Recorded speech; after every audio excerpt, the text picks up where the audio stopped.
ladies and gentlemen, I am Dr. Claudia Albers, Planet X research and professional physicist. And today I'd like to bring to you another one of my articles. This one's entitled Planet X Captured Atmospheres and Clouds on Earth. Now, the Planet X system of stellar cores, which is a system of dead stars, planets, and moons, has been affecting the solar system for thousands of years. And you may look at Article 368 entitled The Destroyer System, Planet X, and the Oort Cloud for more details. One such object can be seen in the sun's corona in these SDO images. And you can see solar atmosphere or a solar corona attaching to it. And of course, this is to be expected as stellar cores are positively charged and the sun's corona is negatively charged.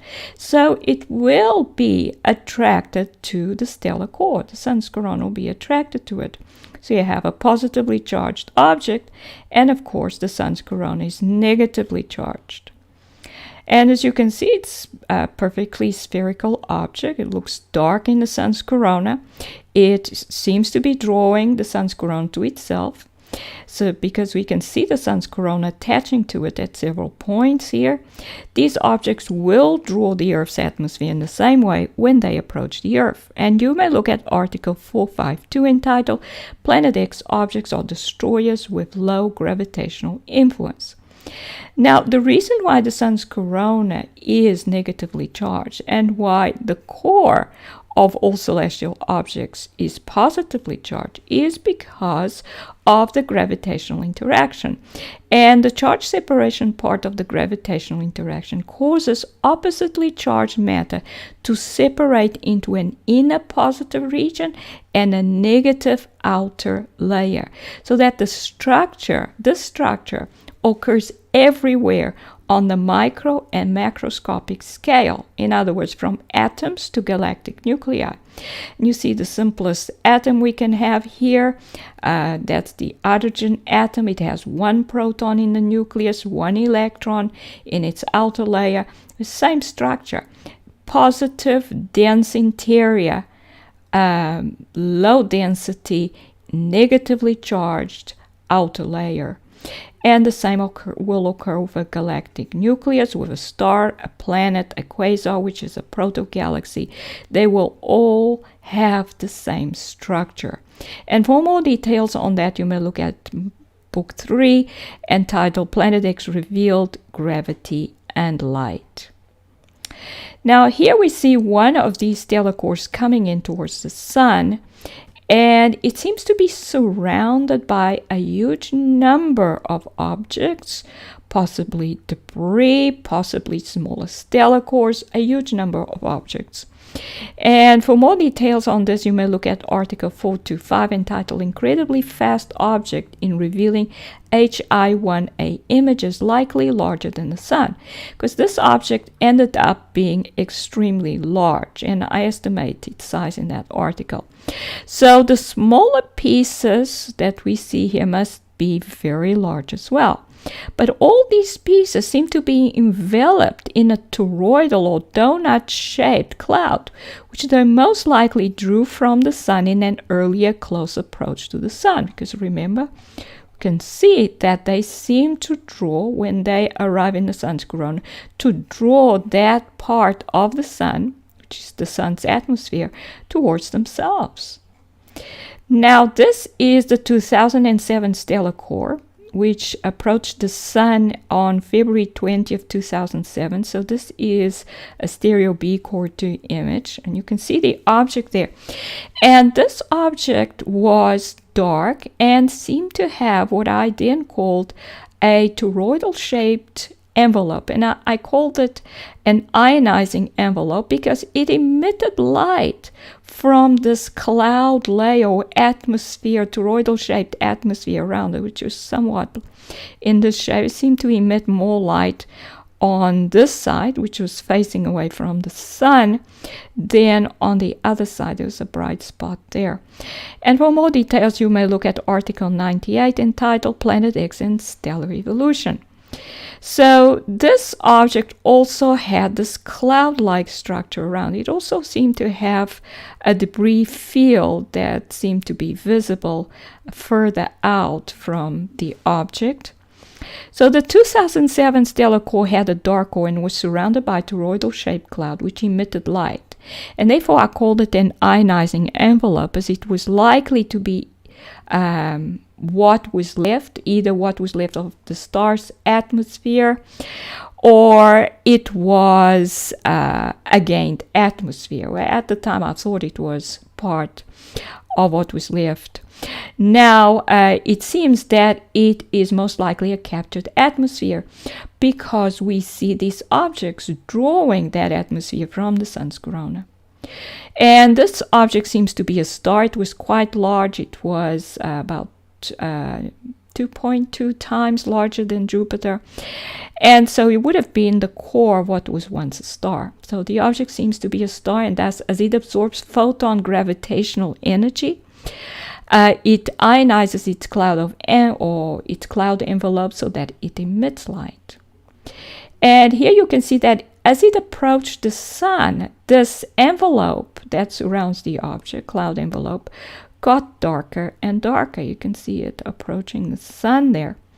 So the stellar core seemed to go from light emission to light absorption as it approached the sun, since its envelope became darker as it got closer to the sun, indicating it was absorbing light energy. Now the sun responded by distorting its surface in the direction of the object so that it was no longer covered by the occulter. You can see that here. This is the sun actually distorting its surface. Usually the sun's inner corona is completely covered by the occulter. You can see part of it here. You can see it better there. The sun's supposed to be there, but suddenly its whole surface shifted, or it seemed to become extremely bright. So this is basically plasma from the sun that is coming out from the sun, and therefore the sun is actually distorting its surface. So this is most likely chromospheric plasma moving out from the sun's interior in the direction of the object in response to the object's disruption of its internal positive electric field due to the object's low gravitational energy or potential. And this is explained in Article 505 entitled Planet X Creating Earthquakes by Inducing Positive Plasma Current Flows, because they induce the Earth to basically do the same thing, which results in volcanic eruptions and earthquakes on Earth. They basically like CME events on the sun. And here's a SOHO Lascaux C1 image from 1986, and you can see more of these objects that seem to be surrounded in toroidal-shaped clouds. And previously I actually thought these dark circles surrounded by this colored ring were actually distorted rings due to diffraction effects and the telescope being defocused. But now I actually think that this is actually what these objects look like. They have this toroidal shaped cloud around them. And this is perhaps then what they look like. This would be the stellar core, and it's the atmosphere that it gained becomes this toroidal-shaped cloud. Smaller ones would have these as well. And positively charged debris will attract corona as well, but it will most likely be completely covered in it. And this is because the toroidal shape is most likely associated to the object's magnetic field, which will cause material to gravitate away from the poles towards the equator. And of course, debris pieces will not have magnetic fields, so the whole surface of the piece is likely to be covered in this atmosphere. Of course, they would have to be positively charged because the corona is negatively charged, and without it being negatively charged, it wouldn't attach. So neutral debris pieces would most likely remain as will not have an atmosphere around and will not capture one. And the cloud is, as I said, negatively charged and will therefore align itself to the object's magnetic field. Only debris pieces which do not have a magnetic field but are positively charged will tend to have their whole surface covered in atmosphere or cloud from the sun's corona. And here's a close-up of the left side of that image where you can more clearly see that ring-shaped cloud and the dark center, which would be the actual stellar core. Now, we also have these objects coming into the Earth's atmosphere. Just like they went into the sun's atmosphere, they come into the Earth's atmosphere. And you can see that this is an object because what seems at first to be a hole in the clouds, if you look carefully, is actually convex. In other words, it curves downwards. It has a curvature. So it's the bottom surface of a spherical object.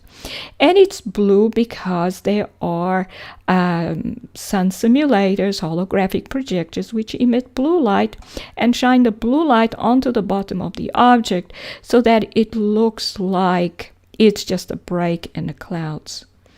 And you can see that there's this cloud around this object, and this cloud layer is pink in places, quite pink here, and gray in others. It's dark gray here. And this indicates that this cloud is absorbing light. So it's, of course, associated to planet X matter in the Earth's atmosphere. So the cloud in the image is pink or dark gray, even though it seems to be quite tenuous, quite diffuse here. And so this cloud is absorbing light, and this is why it's gray. So, and the darker the cloud is, the more absorbent it is, the more light it is absorbing. Dark gray cloud is absorbing nearly all the light that falls upon it. Pink or magenta cloud will be absorbing green light and reflecting red and blue, as pink is a mixture of red and blue light. The cloud is most likely captured atmosphere, which the stellar core drew from the Earth's atmosphere and through which it is drawing energy. The atmosphere looks very much like a normal water cloud in the Earth's atmosphere, except for the pink color, so it is most likely made of water. Water is a polarized molecule with a negative side, which will attach to a positively charged object. It may also be cloud, which has formed around dust, which is part of the object's debris field. This dust would then have to be positively charged in order to draw water molecules from the Earth's atmosphere. So in conclusion, stellar cores entering the Earth's atmosphere absorb water molecules from the Earth's atmosphere, which then becomes their own captured atmospheres, and through those atmospheres they seem to absorb gravitational photon energy from the Earth. And these are the references. This is Dr. Claudia Albers, Planet X physicist. Thank you for watching.